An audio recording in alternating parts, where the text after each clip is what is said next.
Hey guys, welcome to this tutorial where we will explain how you can send money in USD using the Wise platform. So let's jump right into it. First, open the Wise app on your phone or go to wise.com in your web browser. Once you're in, click on Send Money. This will take you to the section where you can start your transfer. Now, enter the amount you want to send. Make sure to select USD as the currency so the money arrives in US dollars. Next, choose your payment method. Wise lets you pay by bank transfer, debit card, or credit card.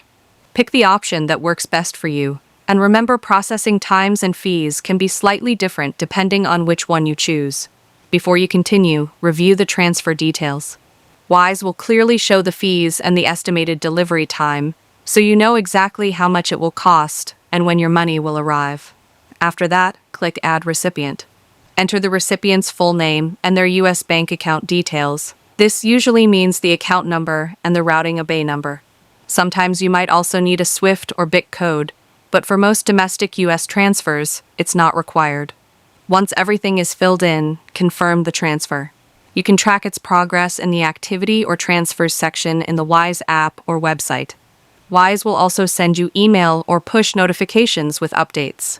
Finally, when the transfer is complete, both you and the recipient will receive a confirmation that your money has been successfully sent to the USA.